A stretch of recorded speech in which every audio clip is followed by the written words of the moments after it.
Marhaba! Kamusta po kayong lahat? Medyo matagal din po akong nagpahinga sa pag-a-upload. Bumaba po kasi ulit ng bongga yung dugo ko.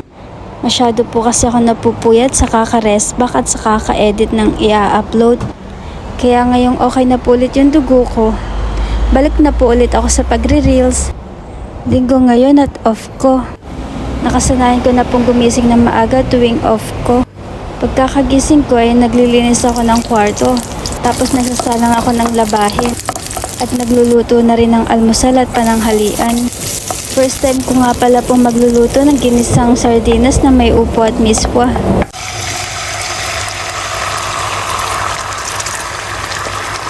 Eto nga po, pagkagisa ko ng bawang at sibuyas ay inilagay ko na yung isang lata ng ligo na pula.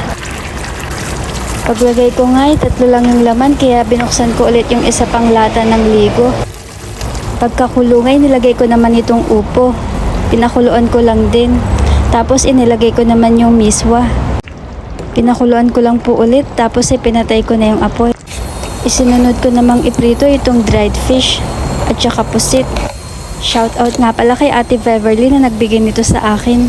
Binigay ito sa kanya ng customer, tapos shinare niya sa akin yung iba. Tapos na akong magluto at maglaba, kaya nagpunta naman po ako sa balcony para magsampay. Natuwa nga po ako kasi nakita ko itong mga pinunla ko. Parang ang daming tumubong talong ngayon. Lahat kasi ng tinanim ko noon ay namatay po dahil sa sobrang init. Ayan, at natapos na rin po ako magsampay. Ayan nga po yung paborito kong kulay ng medyas. Yan namang mga black yung sa asawa ko.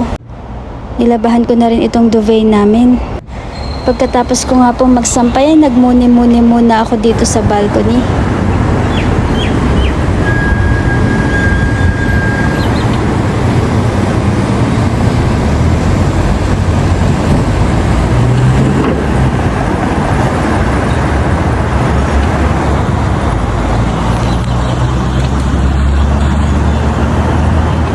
9:30 na ng umaga, kaya pumasok na ako sa loob para maghain ng almusal naming mag-asawa.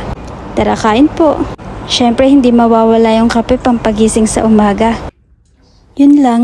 Bye!